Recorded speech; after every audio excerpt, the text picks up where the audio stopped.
السلام علیکم حاضرین ناظرین سامعین، میں آپ کا میزبان ڈاکٹر شہزاد شمیم، اور آج کی اس نشست میں آج کا موضوع ہے اسلامی آئین کی بنیادی شقیں، اور آج اس کا پہلا حصہ ہے۔ اور اس پہلے حصے میں میرے ساتھ موجود ہیں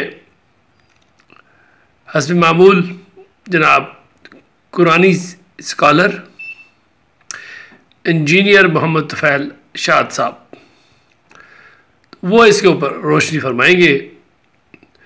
تو میں ان سے گزارش کروں گا کہ پلیز سر وضاحت تفصیل آپ قرآن کی روشنی میں فرمائیں۔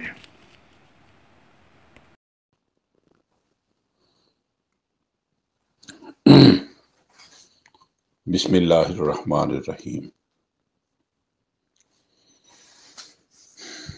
آج 2 اکتوبر ہے اور سن ہے 2022، دن ہے اتوار کا۔ حاضرین و سامعین، آج ہمارا نیا موضوع ہے، وہ ہے اسلامی آئین کی بنیادی شقیں قرآن کریم کی روشنی میں۔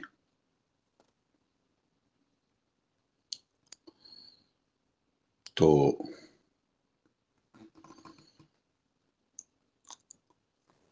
یہ تحقیق ادارہ بلاغ القرآن 110N سمن آباد لاہور کی ہیں، جو پہلے بھی میں آپ کی خدمت میں مختلف موضوع جو میں پیش کر چکا ہوں اور جو آئندہ بھی میں پیش کرتا رہوں گا۔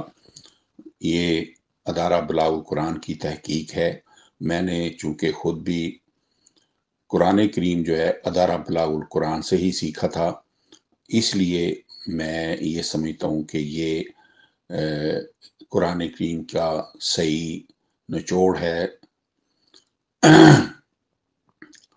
تو شروع کرتے ہیں اسلامی آئین کی بنیادی شقیں قرآن کریم کی روشنی میں۔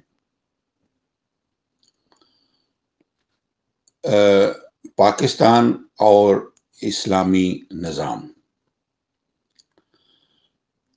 مشترکہ ہندوستان میں سے سرزمین پاکستان کا علاقہ صرف اس لیے علیحدہ کیا گیا تھا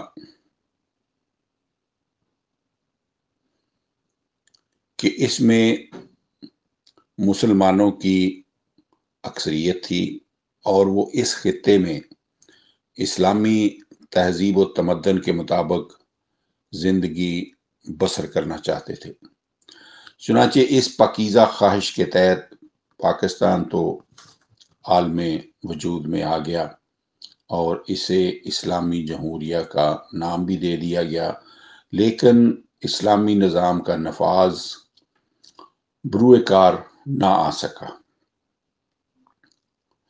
گزشتہ طویل عرصہ میں پاکستان کی بساط سیاست پر متعدد مورے نمودار ہوئے اور غائب ہوئے، مگر اسلامی نظام کا نفاذ کا خواب شرمندہ تعمیر نہ ہو سکا، جس کی واضح دلیل یہ ہے کہ انگریز کی چھوڑی ہوئی ہر گونا غیر دیانتداری ہر گوشے میں جاری و ساری ہے۔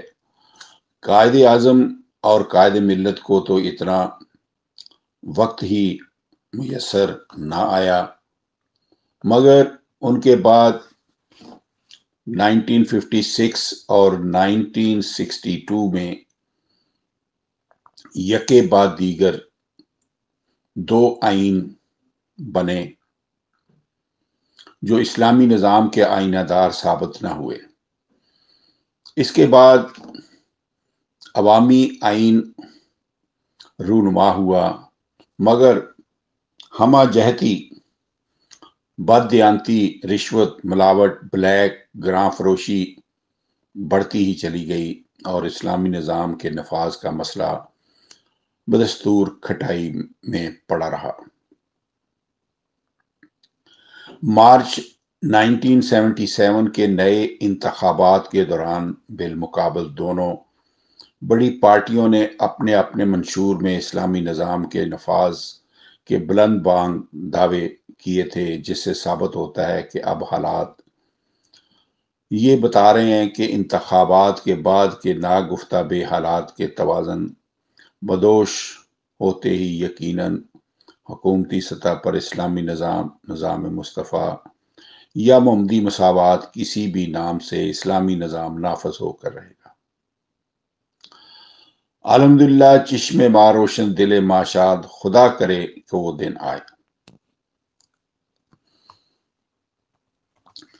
انتخابات میں فریقین کیوں باہمی اعتماد کھو بیٹھتے ہیں؟ اس کی وجہ صرف اور صرف یہ ہے کہ تشکیل حکومت کی جو صورت قرآن کریم نے پیش کی ہے، اہل اسلام نے اسے پس پشت پھینک کر مغربی قسم کی جمہوریت اور مغربی قسم کے طریقہ تشکیل حکومت کو اپنا لیا ہوا ہے۔ تو ادارہ بلاغ القرآن نے اپنے فرض منصبی کے مطابق اس سے پیشتر بھی 2 مرتبہ اسلامی آئین کی بنیادی شقیں شائع کر دی تھی۔ آج یہ اس کا تیسرا ایڈیشن جو ہے وہ ہے جو میں پیش کر رہا ہوں، جس میں تشکیل حکومت کا طریقہ، حکومت و عوام اور سرکاری اعمال کے فرائض منصبی کی نشاندہی قرآن کریم کی روشنی میں پیش کی گئی ہے۔ اس قرآنی طریقے میں قیام حکومت کے بعد نہ کسی فریق کو کوئی شکوہ ہوتا ہے، نہ فسادات رونما ہوتے ہیں۔ تو یہ جو بیسکس آف اسلامک کانسٹیٹیوشن ہے، اس کا جو پہلا جز ہے وہ ہے اسلامی آئین کا سنگ بنیاد۔ وہ یہ ہے کہ اقتدار اعلیٰ صرف اللہ تعالیٰ کا ہے۔ واضح ہے کہ اسلامی نظام کی بنیاد لا الہ الا اللہ کی مضبوط و مستحکم بنیادوں پر قائم ہوتی ہے، جیسے کہ ارشاد باری ہے، فَاعْلَمْ أَنَّهُ لَا إِلَهَ إِلَّا اللَّهُ 47/19۔ پس جانے رہے کہ اللہ کے سوا کوئی حاکم نہیں۔ پھر اِنِ الْحُكْمُ إِلَّا لِلَّهِ 12/40۔ اللہ کے سوا کسی کو حق حکومت ہے ہی نہیں۔ تیسرا پوائنٹ، وَلَا يُشْرِكْ فِي حُكْمِهِ أَحَدًا 18/26۔ اور اللہ تعالیٰ اپنے حکم میں کسی ایک کو بھی شریک نہیں کرتا۔ پس اسلامی آئین کی پہلی شق یہ ہے کہ صاحب اقتدار صرف اور صرف اللہ تعالیٰ کا ہے، اسی کا نام ہے حکومت الہیہ۔ اب جو دوسری شق ہے وہ ہے عملی اقتدار۔ احکام الہی کا ماخذ قرآن مجید ہے۔ اسلامی آئین کے مذکورہ بالا بنیادی اصول کی روح سے جب اللہ تعالیٰ کے سوا کوئی ہستی صاحب حکم ہے ہی نہیں، تو سوال پیدا ہوتا ہے کہ اس کے احکام کہاں سے حاصل کیے جائیں گے۔ اس کا جواب اس نے خود ہی دے دیا ہے کہ اس کا آخری حکم نامہ اس کے آخری نبی کی معرفت اہل عالم کی طرف نازل کر دیا گیا ہے۔ وَكَذَلِكَ أَنزَلْنَاهُ حُكْمًا عَرَبِيًّا 13/37۔ اور اسی طرح ہم نے اپنا حکم شستہ عربی زبان میں نازل کر دیا ہے۔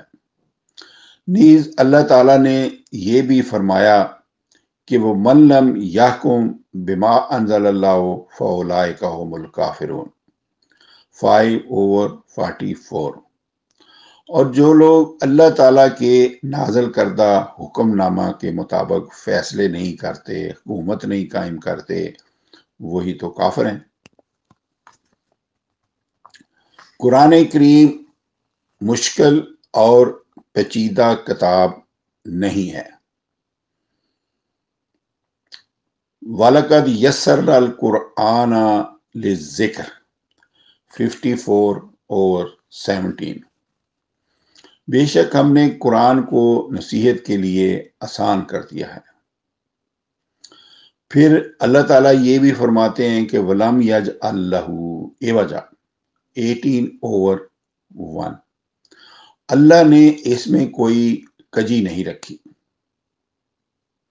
پس اسلامی آئین کی دوسری شق یہ ہے کہ اسلامی حکومت میں عملی اقتدار قرآن کریم کو حاصل ہوگا، کیونکہ احکام الہی کا ماخذ اس کی نازل کردہ کتاب قرآن مجید ہے، اور قرآن مجید کی اتباع ہی سنت رسول ہے۔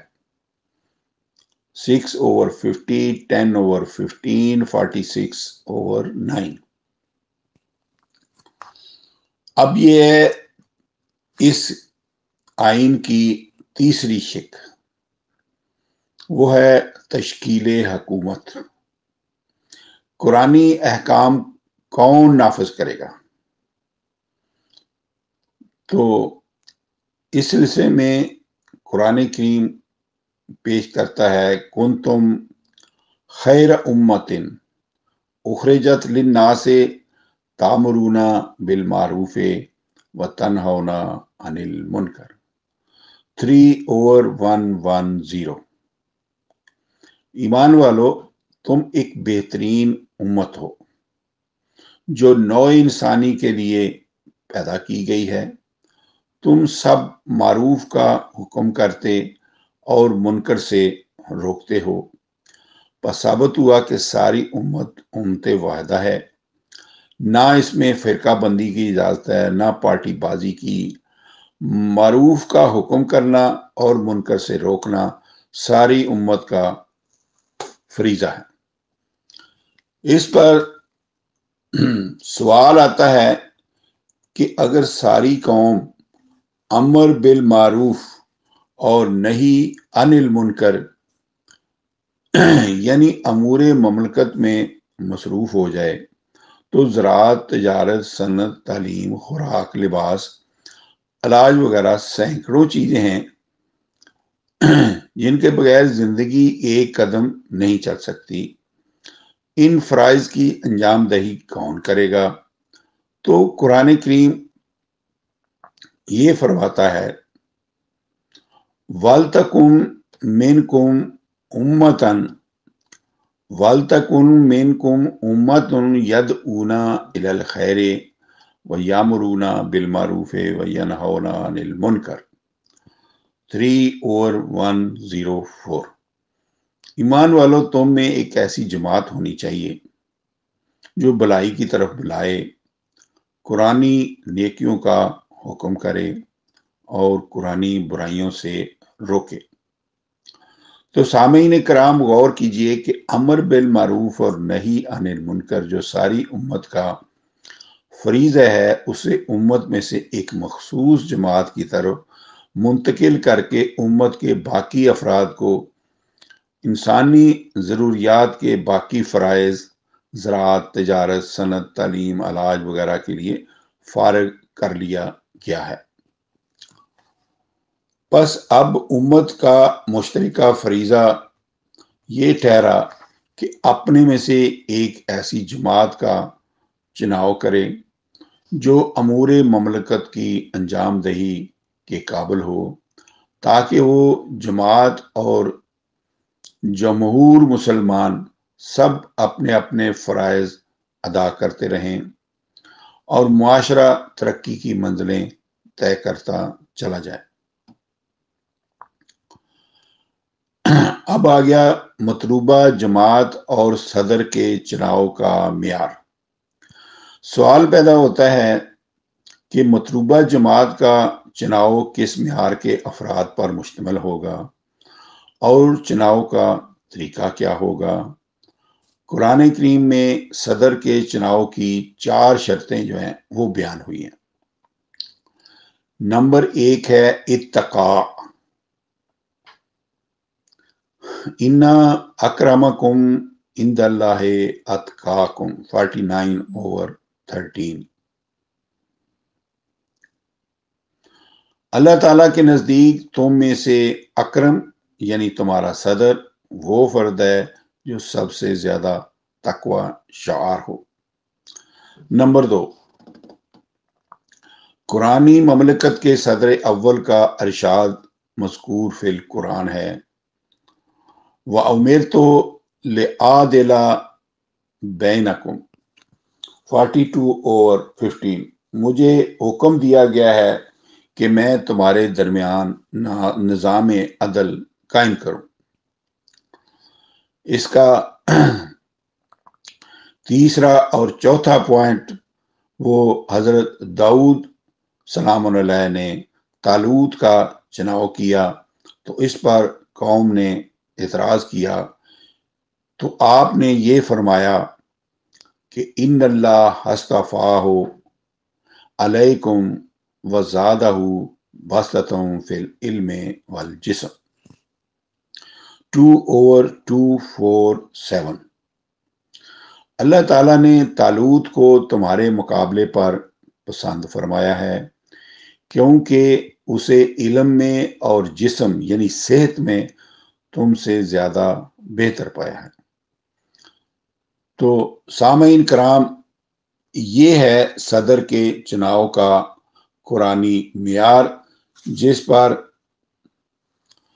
اس کا پورا اترنا ضروری ہے، اور اسی معیار کے مطابق مطلوبہ جماعت کے باقی ارکان کا چناؤ ہوگا، یعنی متقی، عادل، عالم اور صحت مند معیاری افراد کو آگے لایا جائے گا۔ اب ہے چناؤ کا طریقہ۔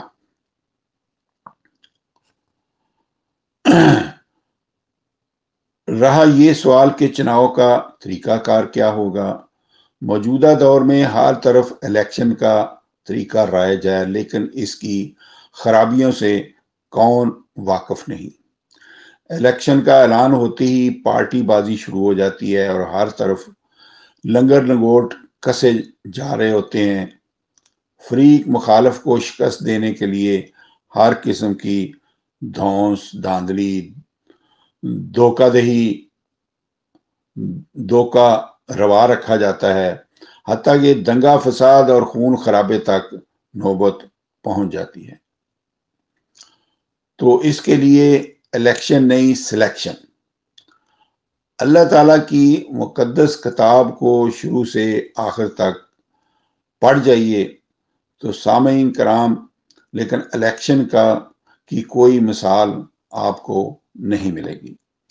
قرآن کریم ہر عاقل و بالغ کو رائے دہی کا حق تو دیتا ہے، لیکن رائے شماری کی اجازت نہیں دیتا، کیونکہ اگر کسی غلط بات پر 99% افراد بھی ہاتھ کھڑے کر دیں تو وہ غلطی رہے گی، صحیح بات نہیں ہو سکتی۔ اس سے آگے یہ خیال بھی غلط ہے کہ سلیکشن کا طریقہ کامیاب نہیں ہو سکتا۔ واضح رہے کہ جب تک سرمایہ داری نظام کی طرح صدر اور اعلیٰ افسروں کے لیے آئین میں بڑی بڑی تنخواہوں، بھاری سفر خرچوں اور ذاتی دولت سمیٹنے کا تصور جو ہے وہ موجود ہوگا، اس وقت تک واقعی سلیکشن کا طریقہ کامیاب نہیں ہو سکتا، کیونکہ ہر شخص کو لالچ ہوگا کہ میں صدارت، وزارت، اعلیٰ عہدوں پر پہنچ کر بڑی سے بڑی تنخواہ، بھتے، کوٹھیاں، کاریں حاصل کروں۔ لیکن اسلامی آئین میں عوام ہوں یا حکام، لیکن اسلامی آئین میں عوام ہوں یا حکام، سب کے لیے ضروریات زندگی، خوراک، لباس، علاج، مکان اور تعلیم کا حق مسلم ہے۔ سرمایہ داری نظام کی لوٹ گھسوٹ چونکہ اسلامی آئین میں موجود نہیں، اس لیے بڑے بڑے عہدوں کے بار امانت کو اٹھانے کے لیے لالچی افراد کے آگے بڑھنے کا کوئی موقع نہیں۔ فلہذا اسلامی آئین میں سلیکشن کا طریقہ 100% کامیاب بھی ہو سکتا ہے اور الیکشن کی خباثتوں سے بھی نجات حاصل ہو سکتی ہے۔ تو سامعین کرام، آج کا جو موضوع ہے وہ ہم اس کا یہیں اختتام کرتے ہیں، اور باقی انشاءاللہ اگلی محفل میں ہم پیش کریں گے کہ سلیکشن کی عملی صورت کیا ہونی چاہیے۔ تو وما علینا الا البلاغ، فی امان اللہ۔ اسی کے ساتھ ہی آج کی نشست اسلامی آئین کی بنیادی شقیں کا حصہ اول اپنے اختتام کو پہنچا۔ جلد ہی ہم آپ کی خدمت میں اسلامی آئین کی بنیادی شقیں حصہ دوم کے ساتھ آپ کی خدمت میں حاضر ہوں گے۔ اجازت دیجیے۔ پاکستان زندہ باد۔